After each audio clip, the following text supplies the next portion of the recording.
Hi everyone, in this video we will talk about some maths related question regarding to your competitive exams like KVS, PRT and CGL and also DTSP and many other competitive exams. So in this video we will discuss about train and their problems.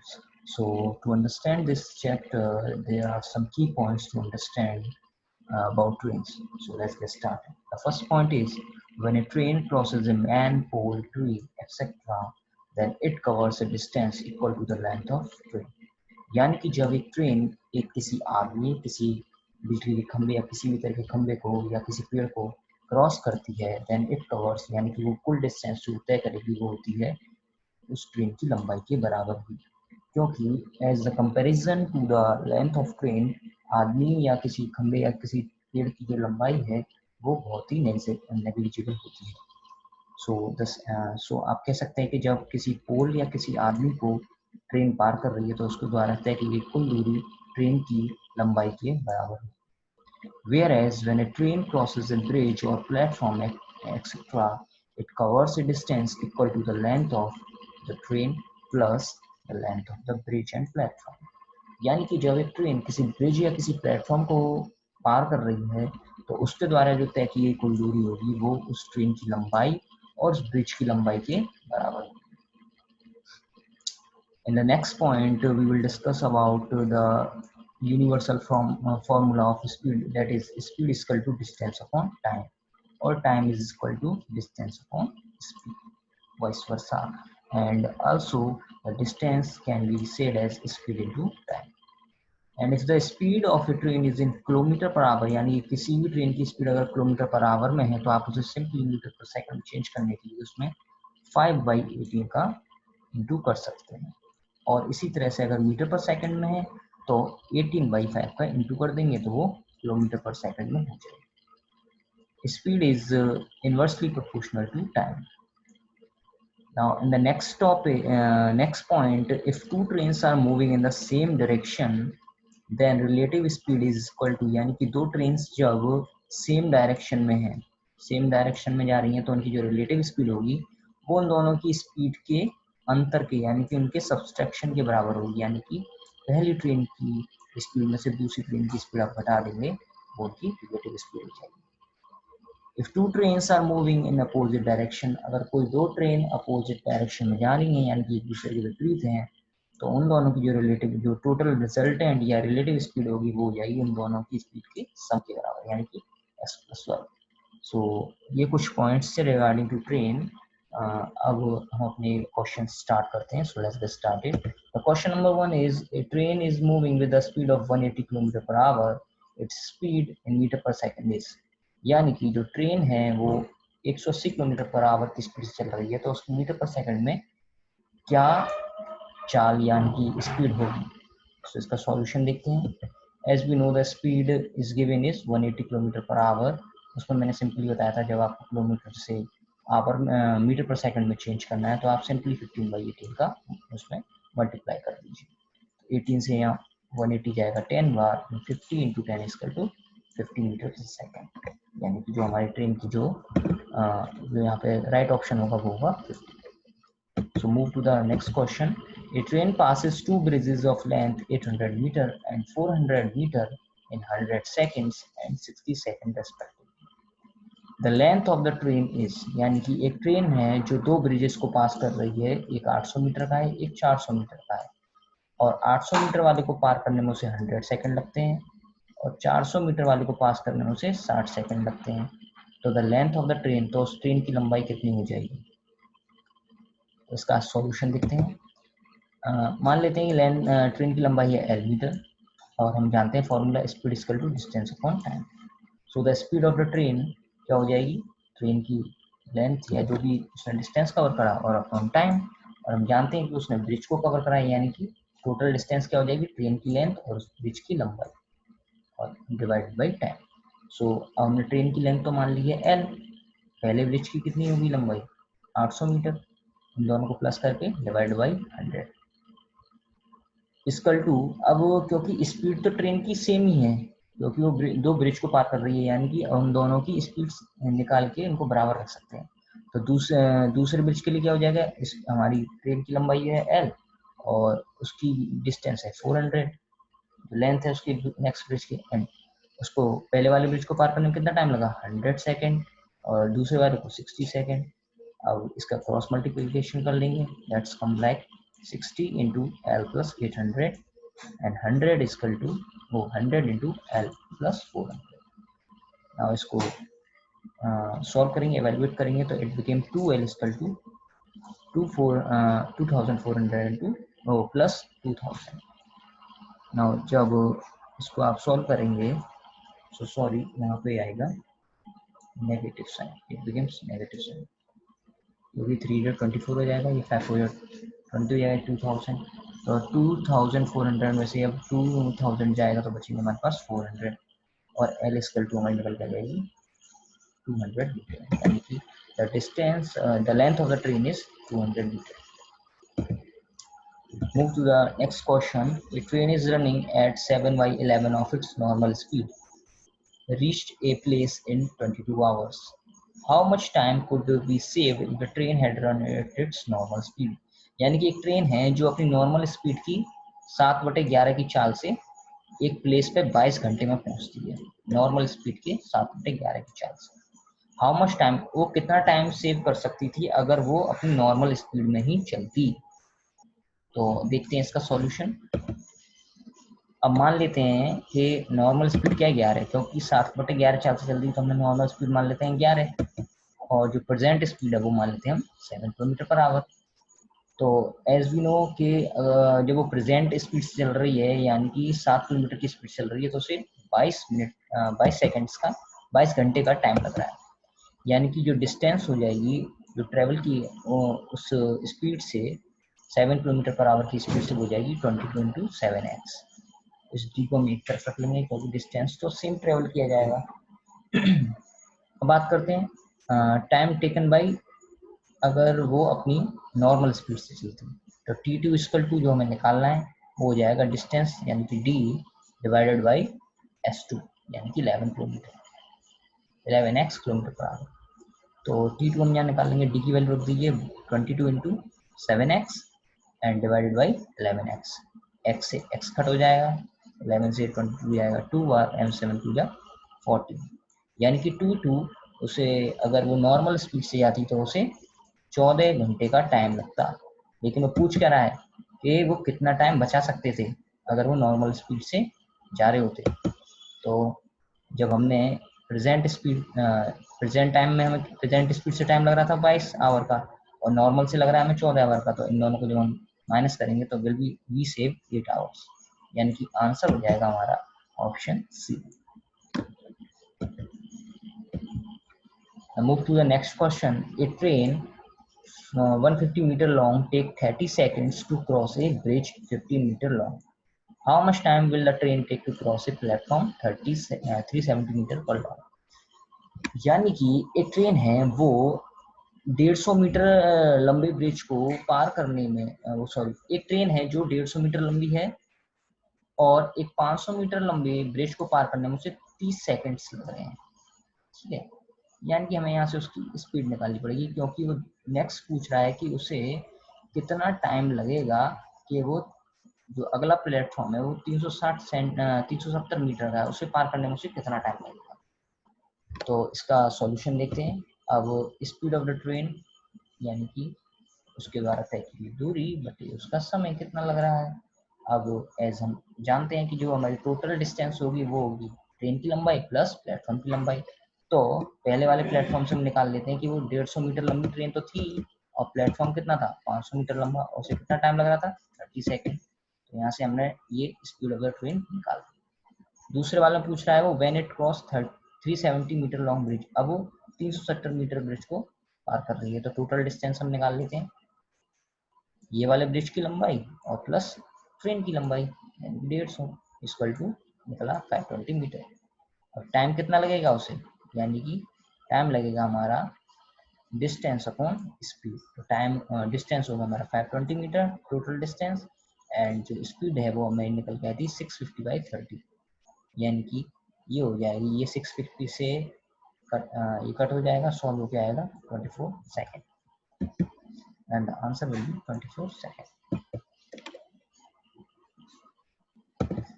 Next question की बात करते हैं। If a train with speed of 60 kilometre per hour cross a pole in 30 second, the length of the train is metre is यानी कि अब जो train है वो एक पोल को पार कर रही है और कितनी स्पीड, 60 किलोमीटर पर आवर की स्पीड से जा रही है और एक पोल को पार कर रही है 30 सेकेंड में। तो उस ट्रेन की लंबाई हमें पता करनी है। तो let's see the solution. Speed है हमारी 16 किलोमीटर पर आवर। अब क्योंकि यहाँ पे आंसर वो मीटर में पूछ रही है तो हमें ये मीटर पर सेकंड में चेंज करना पड़ेगा स्पीड। तो स्पीड इक्वल टू, अब 60 किलोमीटर पर आवर में 5/18 का हम फिर से मल्टीप्लाई कर देंगे। 18 से ये चला जाए, कट हो जाएगा, ये जाएगा 60 से 6 से 10 बार, ये जाएगा 6 से 3 बार। तो 50/3 मीटर पर second is the speed of the train, यहाँ से निकल के आई मीटर पर सेकंड में। अब उसे टाइम कितना लग रहा था, 30 सेकंड। अब हम लेंथ ऑफ ट्रेन जानते ही हैं कि जब वो पोल को या किसी आदमी को पार करती है तो वो अपनी जो डिस्टेंस ट्रेवल करती है वो अपनी लेंथ के बराबर ट्रेवल करती है। So length of the train क्या हो जाएगी, उसकी चाल, उसका समय, कितना समय से लगा, यानी कि उसकी स्पीड थी 5/30 जो हमारी निकल गया मीटर पर सेकंड, और उस आदमी को क्रॉस करने में उसे 30 सेकंड्स लगे। नाउ द इसको जब हम सिंप्लीफाई करेंगे तो 3 से जाएगा 30 10 बार and 50 into 10 is equal to 500, यानी कि 500 metre. So the option will be D is correct. Now let's move to the next question. A 120-meter long train is running at a speed of 90 km per hour. एक 120 metre लंबी train है जो 90 kilometre per hour की speed से जा रही है। It will cross a railway platform 230 metre long in, यानी कि वो एक 230 मीटर लंबे ब्रिज या प्लेटफॉर्म को पार करने में उसे कितना टाइम लगेगा, ये पता करना है। ठीक है, सिंपल है सॉल्यूशन। स्पीड दे रखी है 90 किलोमीटर पर आवर। अब क्योंकि यहाँ पे भी वो पूछ रहा है सेकंड्स में आंसर पूछ रहा है, यानी कि हमें मीटर पर सेकंड में चेंज करनी पड़ेगी स्पीड। सो स्पीड दे रखी 90 किलोमीटर पर आवर, उस स्पीड को हमने चेंज करा तो निकल के आई 25 metre per second. As we know platform को पार कर रही है तो टोटल डिस्टेंस हो जाएगा उसका कितना, ब्रिज का डिस्टेंस प्लस ट्रेन का डिस्टेंस, ट्रेन की यानी कि लेंथ, तो टोटल डिस्टेंस निकल के आएगा 350 metre. Time taken to travel the 350 meter in 25 metre पर सेकंड स्पीड इज 40 सेकेंड्स, यानी कि उस ब्रिज को पार करने में कितने लगेंगे, 14 सेकेंड, यानी कि option D is correct. Let's move to the next question. Two trains are moving in the same direction at 50 km and 30 km per hour. The faster train crossed a man who is sitting in the slower train in 18 seconds. Find the length of the faster train. यानी कि दो train हैं जो कि same direction में जा रही हैं। ठीक है, द फास्टर ट्रेन जो तेज ट्रेन है दोनों में से, वो एक who sitting in the slower train, जो कि स्लोअर ट्रेन में बैठा है, उसको 18 सेकंड में पार कर जाती है। Find the length of the faster train, और फास्टर ट्रेन की लंबाई पता करनी है। सो फर्स्ट ऑफ ऑल, क्योंकि ये सेम डायरेक्शन में आ रहे हैं, इसकी रिलेटिव स्पीड पता करेंगे। क्योंकि सेम डायरेक्शन में आ रहे हैं इसलिए रिलेटिव स्पीड क्या हो जाती है, फास्टर में से स्लोअर को माइनस कर दिया, मतलब दोनों की जो स्पीड होती है उसका सब्सट्रैक्शन, यानी कि निकल के आया 20 किलोमीटर पर आवर। अब स्पीड को हम चेंज कर लेते हैं मीटर पर सेकंड में, इट बिकम्स 50/9 मीटर पर second. Now the length of the train क्या हो जाएगी, उसकी स्पीड और उसका time. So the length of the train क्या हो जाएगी, 50/9 इंटू टाइम कितना लग रहा है उसे, उसको पार करने में 18 second. So the length of the train is 100 metre per, the length of the train is 100 meter. So the option C will be correct. Let's move to the next question. A train is running at 25 kilometer takes 25 kilometer per hour, takes 18 seconds to pass a platform. Next takes 12 seconds to pass a man walking at 5 kilometer an hour in the opposite direction. Find the sum of the length of the train and that of the platform. यानी कि एक train है जो 25 kilometre प्रति घंटे की रफ्तार से चल रही है, 18 सेकंड में वो एक प्लेटफॉर्म को पास करती है, और नेक्स्ट 12 सेकंड में वो एक आदमी को पास करती है जो कि 5 किलोमीटर की पर आवर की स्पीड से अपोजिट डायरेक्शन में जा रहा है। ट्रेन यूँ जा रही है तो वो यूँ जा रहा है। तो अब वो पूछ रही है, क्वेश्चन पूछ रहा है कि उस ट्रेन की लेंथ और उस प्लेटफॉर्म की लंबाई ज्ञात करो, दोनों की मतलब लंबाई का सम ज्ञात करो। See the solution. As we know speed of the speed in metre पर सेकंड हम कर लेंगे, क्योंकि यहाँ क्या दे रखी है 25 किलोमीटर पर आवर, आ गई 125/8 मीटर पर second. Okay, now the distance travel by train is 125/18। अब ऐसा क्यों हो रहा है, क्योंकि हम जानते हैं कि जो टोटल डिस्टेंस जो स्पीड है यहाँ दे रखी है वो किसी कोई प्लेटफॉर्म की डिस्टेंस नहीं दे रखी, लेकिन उससे 25 किलोमीटर लग रहे हैं 18 सेकेंड में, 25 किलोमीटर की स्पीड से आ रही है और उसे 18 सेकेंड लग रहे हैं एक प्लेटफॉर्म को पार करने में। यानी कि अब जो टोटल लेंथ होगी वो क्या हो जाएगी, प्लेटफॉर्म की लेंथ के और ट्रेन की लेंथ के बराबर, जो कि सम पूछा भी गया है। लेकिन जब जो उसको प्लेटफॉर्म को भी पार करने में उतना ही स्पीड लग रही है, यानी कि उसी में ही ट्रेन की और प्लेटफॉर्म की जो टोटल डिस्टेंस है वो दे रखी है। इस वजह से तो हम देख सकते हैं कि उसे 125/18 मीटर पर सेकंड लग रहा है, यानी कि ये जो डिस्टेंस है ये एक्चुअल में जो प्लेटफॉर्म और ट्रेन का टोटल डिस्टेंस है, यानी कि sum of the length of the train of the platform क्या हो जाएगी, 125 मीटर हो जाएगी। तो ऐसे क्वेश्चंस को आप ध्यान रखिए, थोड़े ट्रिकी हो सकते हैं। यहाँ हमें इस चीज़ से कोई मतलब नहीं था, सब सॉल्यूशन इसी से था। Let's move to the next question. Two trains starts at the same time from Hyderabad and Delhi and proceed towards each other at the rate of 18 km and 19 km/h respectively. When they meet, it is found that one train has traveled 180 km more than the other. Find the distance between Delhi and Hyderabad. यानी कि दो train हैं जो same time पे start होती हैं, हैदराबाद, एक हैदराबाद से होती है और एक दिल्ली से, और एक दूसरे की तरफ वो चली आ रही हैं। एक की स्पीड है जो हैदराबाद से आ रही है वो 18 किलोमीटर पर आवर की स्पीड से है और एक की है 95 किलोमीटर पर आवर। जब वो मिलते हैं तो ये पाया जाता है कि एक ट्रेन में दूसरी ट्रेन से 180 किलोमीटर ज़्यादा चल रही है। Now find the distance. अब हमें पता करना है दिल्ली और हैदराबाद के बीच में कितना डिस्टेंस है। So let's see the solution. As we know, क्योंकि ये दोनों अपोजिट डायरेक्शन में आ रही है, एक ट्रेन यहाँ से आ रही है हैदराबाद से, एक दिल्ली से आ रही है, तो दोनों की रिलेटिव स्पीड क्या हो जाएगी, दोनों की स्पीड का सम, यानी कि 175 kilometre per our. Extra distance covered by the faster train per hour. Extra distance जो कवर किया जा रहा है फास्टर ट्रेन से वो कितना किया जा रहा है, क्योंकि एक है 80 से और एक जा रही है 95 से, तो दोनों में डिफरेंस कितने का है, 15 किलोमीटर का। ये 1 घंटे में 15 किलोमीटर और ज़्यादा चल रही है जो फास्टर ट्रेन है। टाइम टू कवर 180 किलोमीटर और 180 किलोमीटर कवर करने में कितना समय लग रहा है सर, 180 किलोमीटर ट्रेवल करने में कितना समय लग रहा है ना, 12 hour. So the total distance covers in 12 hour is, तो 12 घंटे में टोटल डिस्टेंस कितना हो जाएगा इन दोनों की relative speed into the time, so that became 2100 kilometer is the distance covered by them.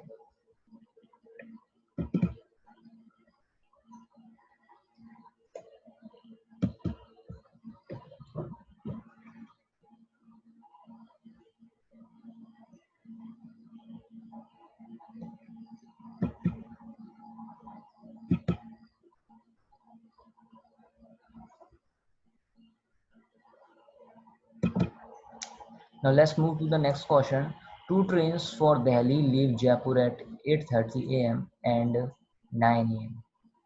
and travel at 60 and 75 km/h respectively. How many kilometers away from Jaipur will the two trains meet if they meet at 1 p.m.? यानी कि दो train हैं, एक two trains for Delhi leave Jaipur. जो दो train हैं दिल्ली से जयपुर की तरफ निकल चुकी हैं, एक 8 PM पे निकली है और एक 8 AM पे निकली है, एक 9 AM पे।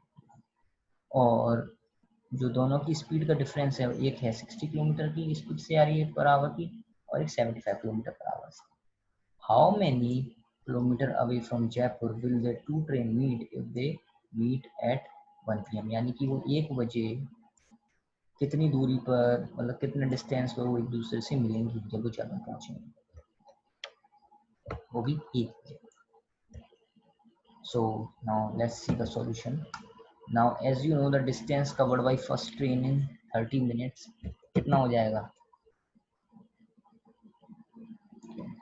क्योंकि वो 60 किलोमीटर पर आवर की स्पीड से आ रही है तो कितना हो जाएगा 30 किलोमीटर, क्योंकि 1 घंटे में कितना जा रही है 60 किलोमीटर, तो आधे घंटे में कितना जाएगी 30 kilometre. Time taken by the second train to cover 30 kilometres equal to 2 hours as it travels 15 kilometre per hour. मोड लग रहा है ना, time taken by second train to cover 30 kilometres, उसे 2 घंटे लगेंगे क्योंकि वो 15 किलोमीटर और तेज जा रही है, more than a, hence 2 hours to cover 30 kilometers. Then A has already covered, जो कि ट्रेन ए ने कवर कर चुका है पहले। देखो यहाँ पे जो समझने वाली बात है कि एक तो जा रही थी 60 और एक जा रही थी 75, तो 60 वाली जो जा रही है 1 घंटे में 60 किलोमीटर जा रही है, यानी आधे घंटे में कितनी गई 30 किलोमीटर, और ये जो ट्रेन है वो 15 किलोमीटर एक्स्ट्रा और ट्रेवल कर रही है, तो 15 किलोमीटर एक्स्ट्रा ट्रेवल कर रही है और ये 30 किलोमीटर दे रखे हैं, यानी कि 2 घंटे में कितनी पहुंच जाएगी 30 किलोमीटर, जो कि ए ने ऑलरेडी यानी कि कवर कर चुका है। So the distance covered is equal to 60 into 2.5 hour, that is 75, और या हम कर लें 75 into 2 hours, that became 150 kilometre. तो टोटल डिस्टेंस जहाँ पे वो मिलेंगे वो हो जाएगा 150 kilometre. Without stoppage, a train travels at a speed of 75 km per hour, and with stoppage, it covers the same distance at an average of speed 16 km per hour. How many minutes per hour does the train stops? यानी कि बिना stoppage की जो train है वो उसकी जो average speed है वो 75 किलोमीटर आवर आ रही है, और विद स्टॉपेज उसकी आ रही है 60 किलोमीटर। तो how many minutes per hour does the train move, तो कितनी मिनट्स पर आवर पर वो ट्रेन स्टॉप होती है। Okay, now let's see the time of rest per hour is the distance in average speed, कितना distance in average speed है 75 kilometre या 60 kilometre, तो दोनों में डिफरेंस कितने का है 15 किलोमीटर का एवरेज है, और जो विदाउट स्टॉपेज है वो कितना टाइम कितनी स्पीड से आ रही है 75 की, तो there will be a delay of 1/5 hour, यानी कि हर 12 मिनट बाद। So how many minutes per hour does the train stop? It stop as 12 minutes per hour train stop. Okay, now let's move to the next question. A train passed by a man standing on a platform in 7 seconds and passed by the platform completely in 28 seconds. If the length of the platform is 330 meter, what is the length of the train? Same question. एक train है यहाँ जो एक खड़े हुए आदमी को पास कर जाती है 7 सेकंड में, और एक प्लेटफॉर्म को पूरी तरह पास कर जाती है 28 सेकंड्स में।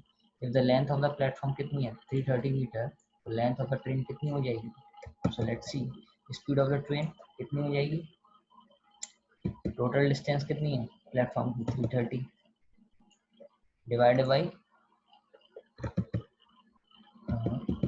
किससे हो जाएगा, जो कितना टाइम लग रहा है 28 और 7 सेकंड, और इसकी डिस्टेंस ली नहीं जाएगी क्योंकि ये नेग्लिजिबल होता है इन कंपैरिजन ऑफ, लेकिन टाइम जरूर लिया जाएगा।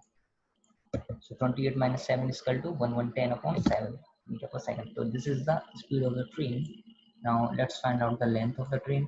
कितनी हो जाएगी, s जो स्पीड लगी उसमें कितना टाइम लगा, और कितना टाइम लगा अभी किसी से भी निकाल सकते थे आप, उससे भी निकाल सकते थे। सो इस में कितने का, क्योंकि यहाँ पे इसमें डिस्टेंस भी होगा, प्लेटफॉर्म वाले में उसके संग डिस्टेंस भी होगा प्लेटफॉर्म का भी, लेकिन अब हम यहाँ पे 7 सेकंड इसलिए ले रहे हैं क्योंकि इसमें केवल ट्रेन की ही लंबाई होगी, तो that's why speed of train into the time taken to pass the man standing by the train, यानी कि 110 गुणा 60 गुणा 7, 7 से 7 कट हो जाएगा, then the length of the train is 1110 meter, यानी कि option A is correct. Let's move to the next question. Two station A and B are 110 kilometer apart on a straight line. One train starts from 8 a.m. and travels towards B at 40 km per hour. Another train starts from B at 10 a.m. and travels towards A at 50 km per hour. At what time will they meet? यानी कि दो station A और B हैं, वो एक दूसरे से 110 kilometre की दूरी पे हैं. एक ट्रेन स्टार्ट हो रही है A से 8 बजे और B की तरफ जा रही है, ठीक है ना, B की तरफ जा रही है A वाली, और एक ट्रेन यहाँ B से स्टार्ट हो रही है 10 बजे जो 40 किलोमीटर पर आवर की स्पीड से जा रही है B की तरफ. ठीक है. Another train start from B, हाँ ठीक है, जो A जा रही है वो A जा रही है 8 बजे B की ओर, कितनी स्पीड से 14 किलोमीटर पर आवर, और जो B जा रही है वो जा रही है 10 बजे A की ओर 50 किलोमीटर पर आवर की स्पीड से. So at what time will they meet, तो किस समय पर मिलेंगे एक दूसरे से. So let's find out. Distance travel by A in 2 hours कितना हो जाएगा, दैट इज क्योंकि 8 से वो 8 बजे चल रही है A वाली और B वाली 10 बजे चल रही है, तो 2 घंटे में जो A है 80 किलोमीटर चल लेगा, यानी कि जो स्पीड है since the speed is 14 kilometre per hour. So the time taken to cover the rest 30 kilometre. अब कितने बचे भाई, 80 किलोमीटर वो चल लिया, ठीक है, 110 में से अब कितने बचे, 30 किलोमीटर रह गए, तो उस 30 किलोमीटर की निकाल लो. तो डिस्टेंस इक्वल टू कितना है यहाँ पर 30 किलोमीटर रिमेनिंग है, और स्पीड कितनी हो जाएगी हमारी दोनों की रिलेटिव स्पीड, यानी कि क्योंकि दोनों क्या है अपोजिट डायरेक्शन में, तो वो प्लस हो जाएंगे, यानी कि डिस्टेंस है 30 और डिवाइडेड बाई 90, जो भी स्पीड है किलोमीटर पर second, sorry metre per second, kilometre. सो और टाइम कितना लगेगा 60 minutes, so that will be 20 minutes, यानी कि ये आवर है, इसको हमने मिनट्स में चेंज करा तो इसमें 60 का इंटू करना पड़ेगा. So the train meet at 10:20 में.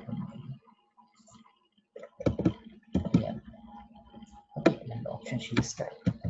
Now move to the next question.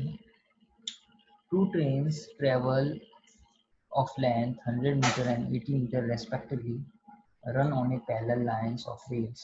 When running in the same direction, the faster train passes the slower one in 18 seconds. But when they are running in opposite direction with the same speed as earlier, they pass each other in 9 seconds. Find the speed of each train. यानी कि दो train है, एक की लंबाई है 10 metre पर second, 10 metre, और दूसरे की है 80 मीटर, ठीक है. When trains running in the same direction, the faster train, जो faster train है वो slower train को 18 सेकंड में पास कर जाती है. When they are running in the opposite direction with the same speed as earlier. अब जब वो अपोजिट डायरेक्शन में जा रहे हैं तो उन्हें 9 सेकंड लग रहा है एक दूसरे को पास करने में, ठीक है. Find the speed of each train, यानी कि सेम डायरेक्शन में 18 सेकंड में और अपोजिट डायरेक्शन में 9 सेकंड में. सो let's find out the speed of each train. So let speed of train is, एक की x मान लेते हैं दूसरे की y मान लेते हैं.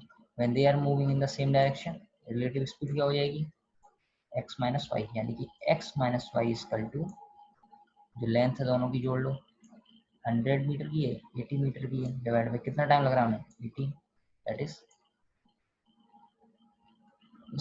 कम आउट टू 10, जो कि 10 मीटर पर सेकंड आ जाएगी. When running in the opposite direction, it became x plus y, यानी कि 100 टोटल डिस्टेंस अपन जो टाइम कितना लग रहा है हमें 9 second, that is come out 20 metre पर second. So solving the both equation, we find out the value of x is 15, यानी कि ये फर्स्ट ट्रेन की स्पीड हो जाएगी 15 मीटर पर सेकंड और दूसरी हो जाएगी 5 मीटर पर second. And the answer will be option A, 5 meter per second and 50 meter per second. Now let's move to the last portion of this video. A train passed two persons who are walking in the opposite direction in which the train is moving at the rate of 5 meter per second and 10 meter per second in 6 second and 5 second respectively. Find the length of the train. यानी एक train है जो दो आदमियों को पास कर जाती है। एक चल रहा है 5 मीटर पर सेकंड की स्पीड से जिसको 6 सेकंड में पास कर गई ट्रेन, और एक चल रहा है 10 मीटर पर सेकंड की स्पीड से जिसको 5 सेकंड में पास कर गई train. So let's find out the length of the train. So देखते हैं फर्स्ट मैन की जो स्पीड है वो 5 मीटर पर सेकंड है, उसे टाइम पता लग रहा है 6 का। तो यहाँ से जो टोटल टोटल जो स्पीड हो जाएगी कितनी हो जाएगी, 5 6 30। The speed of the second man is उससे मतलब 10 मीटर जा रहा है और उसे कितना टाइम लग रहा है 5 का। टोटल विल बी 50 मीटर पर सेकंड। सो इन दोनों का अगर हम रिलेटिव स्पीड निकालें तो ये अब से सेम डायरेक्शन में जा रहा है। So that will be 20 meter per second. So the speed of the train comes out 20 meter per second. Then the relative speed is became 20 meter per second plus 5 meter per second is equal to 25 meter per second. अब ये जो relative speed है आप कैसे भी निकाल सकते हैं, आप फर्स्ट वाले मैन को लिख सकते हैं या दूसरे वाले मैन को लिख सकते हैं। दूसरे वाले मैन को लेंगे तो आपको यहाँ पे 6 लेना पड़ेगा या उसको लेना पड़ेगा 5, तो मैं इसको लेके चल रहा हूँ। तो यहाँ पे जो 20 मीटर पर सेकंड आई ट्रेन की स्पीड रिलेटिव स्पीड हो जाएगी क्योंकि दोनों सेम डायरेक्शन में जा रहे हैं, तो प्लस हो जाएगी। तो मैंने 5 मीटर पर सेकंड वाले की उसमें ऐड कर दी तो इट्स बिकम 20। जब आप इसकी ले रहे हैं 5 मीटर वाले की तो इसके संग आपको इसी का टाइम लेना पड़ेगा, यानी कि the length of the train will be speed into time that is 25 metre per second the relative speed and the time taken by the passing that man is 6 seconds. So the length became of the train is 150 meter, and the option 150 meter is the answer. So I found that is quite informative to you. So thanks for watching. The next video we will discuss the more question regarding to the chapter train. So thanks for watching.